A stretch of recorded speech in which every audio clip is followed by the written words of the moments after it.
Welcome back. We're now going to move into 80 through 61. Thanks everyone for watching the first installment, but also thank you to all the new folks who have subscribed to this channel. As I mentioned, if I hit 500, I was going to donate $500 to Backline, which if you're interested in learning more, it's backline.care. They offer mental health resources to the music industry, to artists, to folks on the road, management, and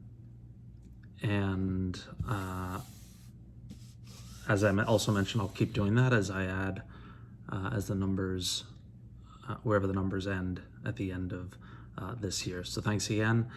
And now let's jump into it. At number 80, this is from, and man, it's heavy, 1995. This is Emmylou Harris's Wrecking Ball, an album I absolutely love, produced by Daniel Lanois.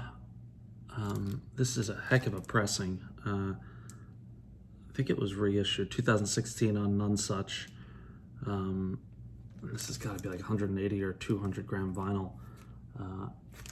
But just a tremendous record. Goodbye, Going Back to Harlan, Deeper Well, Orphan Girl, Sweet Old World. And my biggest memory of this record is when I traveled outside the United States for the first time in my life in 2001. Went to England, or to London, Amsterdam, and I remember we went through Brussels, and on a train ride, I just remember I was only listening to Wrecking Ball and Red Dirt Girl. It was a beautiful, beautiful countryside on the train through these countries that I'd never been to, and I was listening to a lot of Emmylou Harris. So that was one of the main reasons why I think of this record often and absolutely love it. So number 80 is Emmylou with Wrecking Ball. 79 is a record that when it came out, I was over the moon about it. This is Okkervil River's The Stage Names. Came out in 2007. I saw them a lot around this time. I also saw them at the one and only time that I went to Coachella, which I believe was in 2009.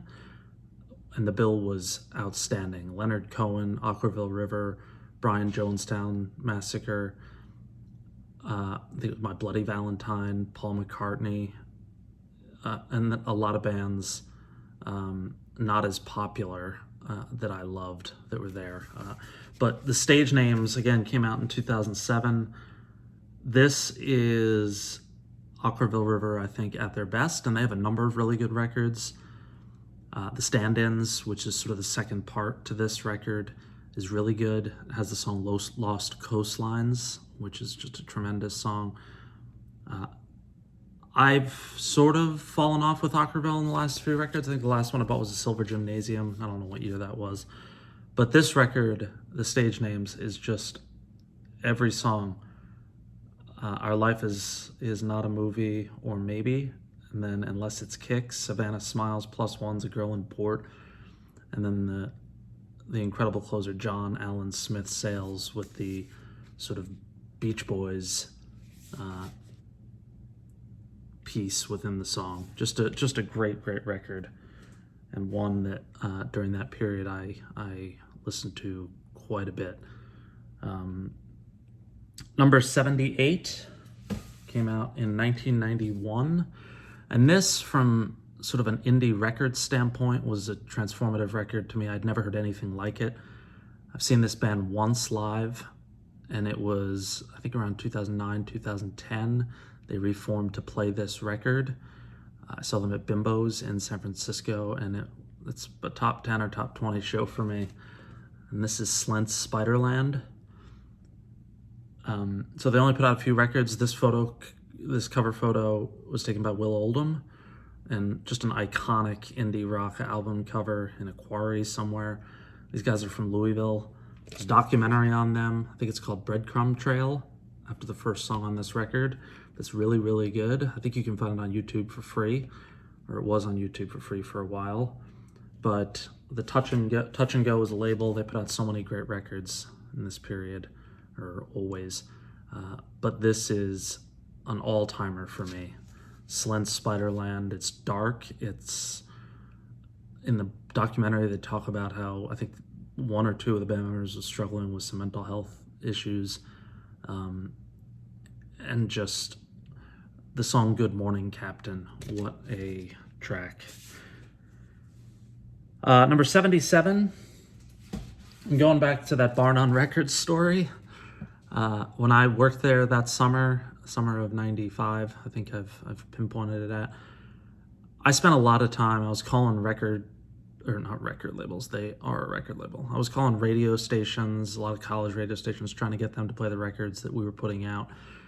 And I would also spend time just reading a lot about music, because there were some sort of hours where there just wasn't much to do, and I would sort of just hang out with people in the office and read magazines. And I remember I read an interview with Jeff Tweedy. So this is before Wilco had broken out. I don't know how to say that. I read an interview with Jeff Tweedy where they asked him, I think it was his top 10 favorite records, and at the time, if I'm not mistaken, he had this at number 1. And this is Richard and Linda Thompson's Pour Down Like Silver. This came out in 1975. Great back shot. When people talk about Richard and Linda Thompson, I don't think this is the top 2 records they talk about, but I love this record. Streets of Paradise, Jet Plane in a Rocking Chair, Beat the Retreat, Hard Luck Stories. What tremendous output Richard and Linda Thompson had. And this record, every time I play it, I'm just mesmerized by how great it is. And you can see I bought it for $8 at some bookstore, record and bookstore. I don't know where. So that is 77. Or is that 70? Yeah, 76 is the Kinks, Preservation. The Kinks are the Village Green Preservation Society. Top to bottom, this record is great. Picture Book, Johnny Thunder, Starstruck. I love the Kinks. I'm sort of just getting deeper into the Kinks, really starting to listen to Arthur and is it Face to Face? But this is the one that has always been my favorite. And this came out in 1968. The Kinks' Preservation Society, just a great record, and definitely in my top 100. Next, from 1972, the Elton John record, Hunky Chateau. $1 I bought this for used at a record store called In Your Ear, and I can't remember where that is. So this alone has Mona Lisa's and Mad Hatter's, which is in my top 5 favorite songs ever. Lyrically, musically, just perfection. Also, of course, has Rocket Man, Honky Cat. I love this record. It has this sort of strange gatefold. It's like an extra flap. Bernie Taupin, of course, a songwriter. I listen to this record probably at least once a month and just absolutely love it. It's my favorite Elton John record, and I love Elton John. 74, an unopened copy, which I have also now gotten on Mobile Fidelity. But this I've yet to open, and this is the T-Rex album, Electric Warrior. Came out in 71, top to bottom. I listened to T-Rex a ton when I moved to California in 2005, And this is the record that I listened to the most. And I remember at the time I had only known their hits, so Bang a Gong. I think I may have known Life's a Gas, but I remember listening to this on CD in my car and just being blown away at how every song was great. And it's strange. I don't know if other people have this, but meaningless moments where you remember what you were listening to. I remember, so it must have been 2005 because it was when I lived in Sunnyvale, California. There was a Best Buy near there where I would buy DVDs, CDs, I guess, sometimes.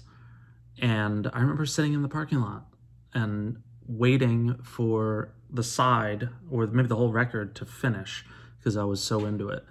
And that was 16 years ago, and it was a meaningless moment. But for me, at least, there's a lot of times when a record can be tied to a moment that is seemingly nothing of significance, and that's one. Why would I remember sitting in a parking lot? But I just remember I was so into the record that I stayed and listened to the whole thing. Next is, and if I didn't say so, Electric Warrior came out in 1971. My next choice came out in 1997. This is my favorite Elliott Smith record, Either Or. Has Speed Trials, Alameda, Rose Parade, 2:45 a.m., Between the Bars. Man, this is a great record.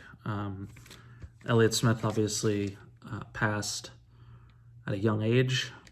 I saw Elliott Smith 3 times. I saw him at South by Southwest in, I believe, 2000. I saw him at Irving Plaza on the Figure 8 tour. That was the best show I've ever seen him do. And then I saw him in New York City, I think it was the second to last show before he passed away. And it was at the Knitting Factory. And it was not good.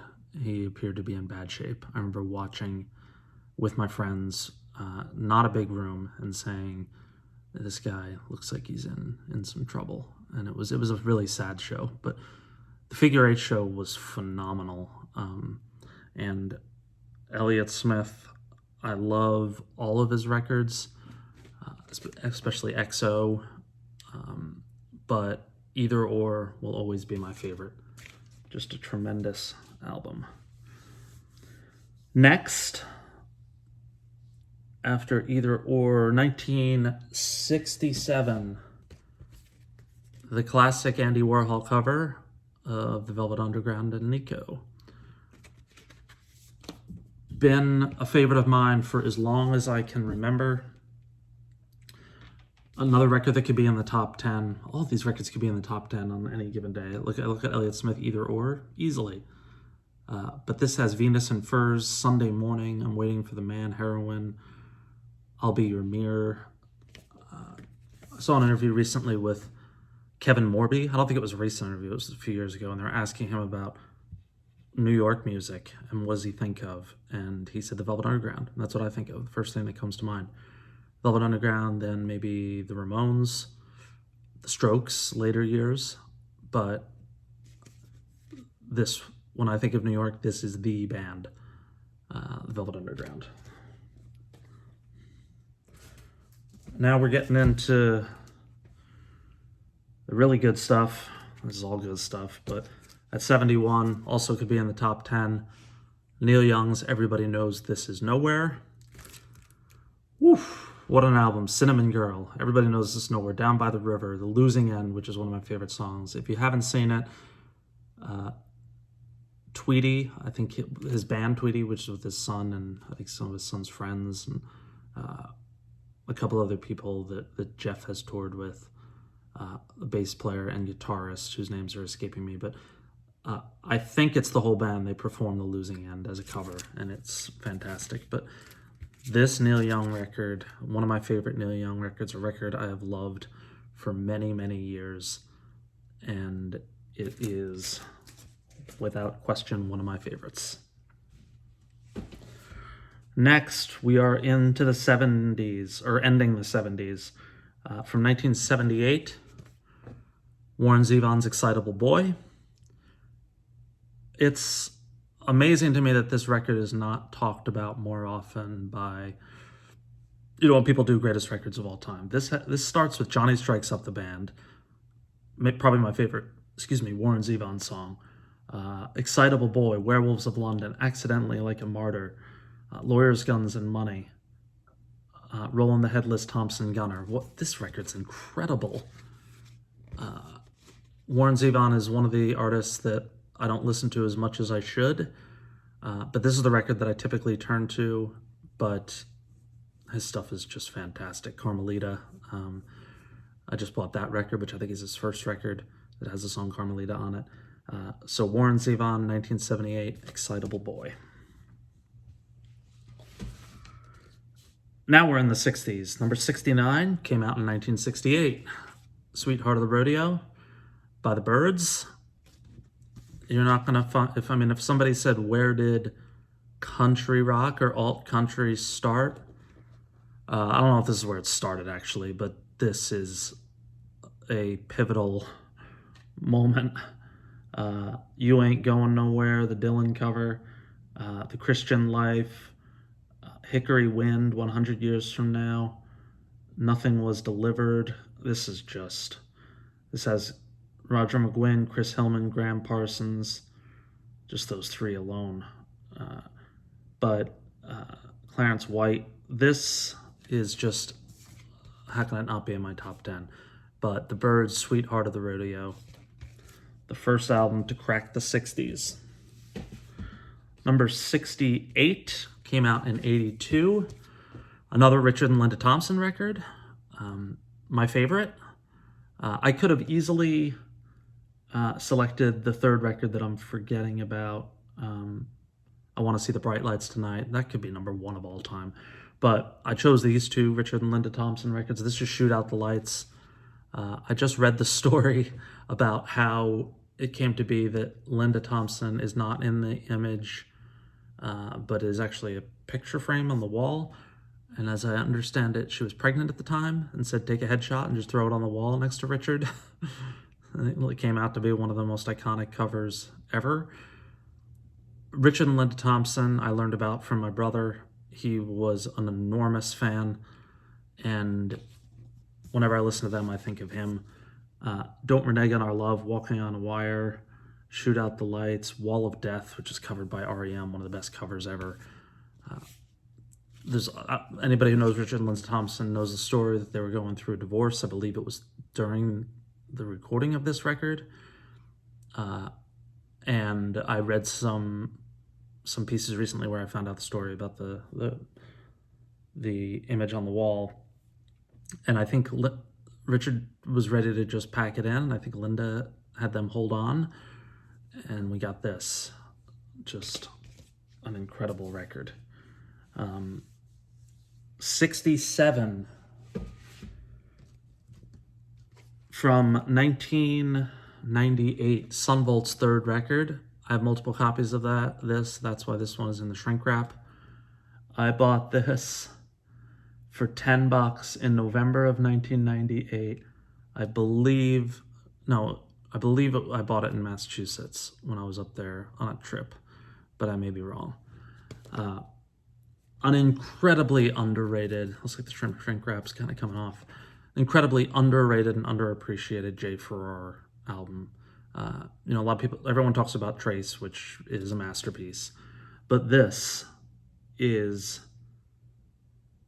close to a masterpiece. Driving the View, maybe the best driving song ever. Play it, Son Volt's Driving the View, while you're driving around. Hanging Blue Side, Right On Through, Question, Medicine Hat, Flow, an incredible Jay Farrar, along with the Boquist brothers, Mike Hydorn and Eric Haywood.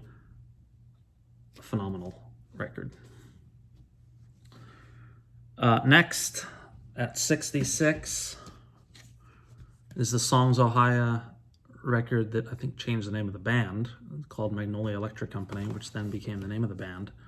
Obviously, Jason Molina. It's a great inside track. This is, I think, Jason Molina's best work. And every time I listened to this just the other day driving, I listened to the whole thing, and it never gets old. It came out in 2003. I've been riding with the Ghost.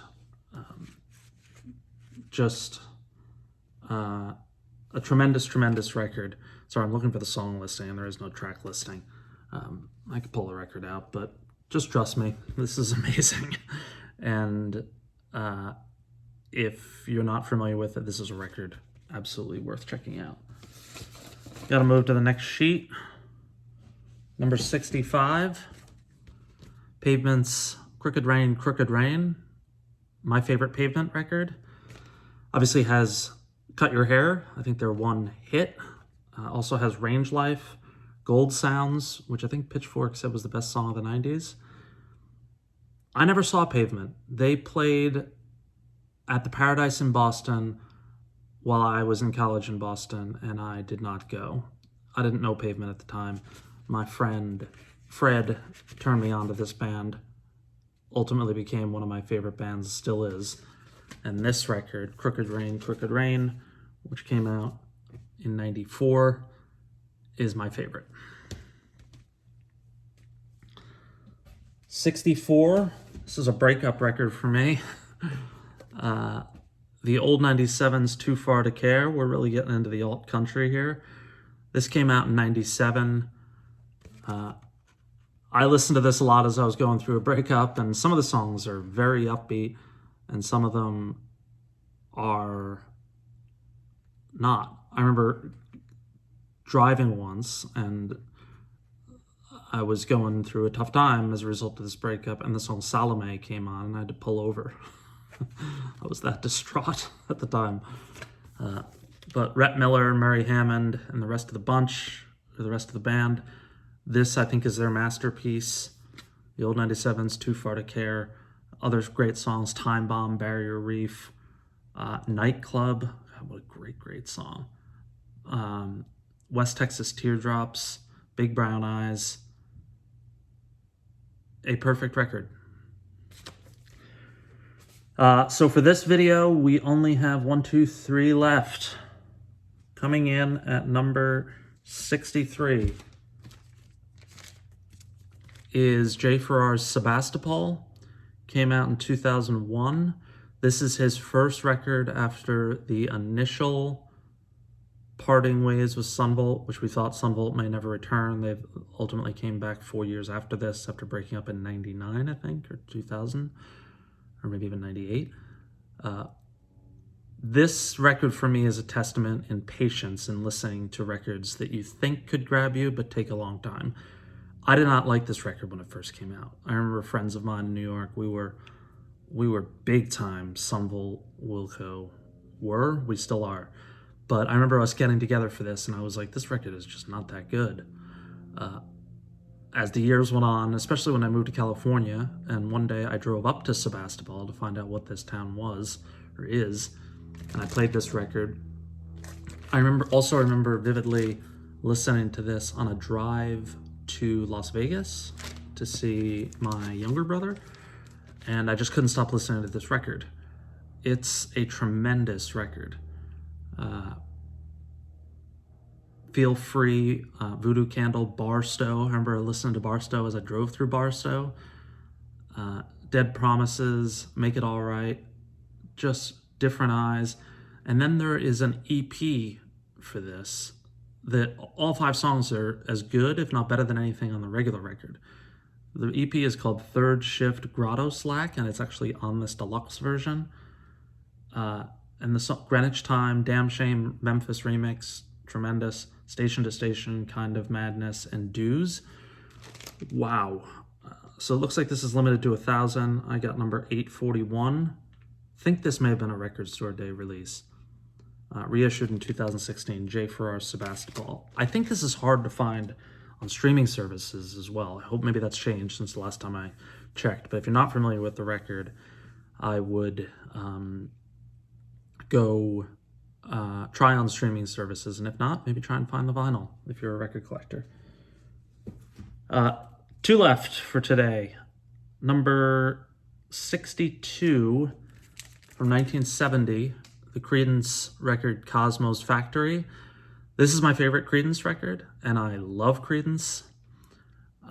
Before You Accuse Me, Traveling Band, Looking Out My Back Door, Up Around the Bend, I Heard It Through the Grapevine, Who'll Stop the Rain, Long as I Can See the Light. Man, what a masterpiece. And came out in 1970. Just a brilliant, brilliant record. It's been reissued a couple times, or at least once. And I absolutely love this record. I listened to it this past week. And who doesn't love CCR? Or maybe there's some of you that don't. Number 61 to wrap up this week is my only greatest hits record. And that is because this is one of my favorite bands, and they do not have anything else out on vinyl other than the lead singer's solo record, which I've referenced many times on this channel. So this came out in 2016. It's a collection, sort of, it's not a greatest hits, but it's their best songs. And this is Slobberbone. This is called The Best of Slobberbone. It's called B's and C's, The Best of Slobberbone. Came out on New West in 2016. I mentioned these guys in my CDs that didn't make the cut, or didn't make the cut because they're not out on vinyl, so I felt like I had to choose this. They're one of my favorite bands, definitely top 5 live bands ever. I'll do a video once on my favorite live bands ever, and these guys will be definitely in the top 10, most likely in the top 5. Brent Best, who you see up in that corner, and you see all throughout, I think that's him down here, is one of the kindest people you'll ever meet, either in music or just in life. I've met Brent a number of times. I hung out with him in Austin at South by Southwest a couple times. I've mentioned ad nauseum that my dog is on the cover of his solo record, and Brent is just a man with a heart of gold. And I feel blessed to know him and to have met members of the band. They are just good people, and a band that should be heard by many, many more people. Slobberbone, check this out. Their best record, I would say, is, I think it was from 2000, Everything You Thought Was Right Was Wrong Today. And then Barrel Chested is also tremendous. Those are my 2 favorites. And that's it. That wraps up week 2, or not week 2, excuse me, version 2, records 80 to 61. Should I give a hint what's coming next? No, I'm sure you all know, or folks that know me know the stuff that's probably on the way. So I hope you enjoy, if this goes up on Sunday, your Sunday. If not, you enjoy your week if it goes up on Monday. And as a New York Knicks fan, go Knicks. It's the first time in a while we've been in the playoffs, and I'm excited to watch it tonight. Thanks again, everyone, and thank you for what led to your donation to Backline, and I recommend, if you're not familiar with them, that you check them out. Take care.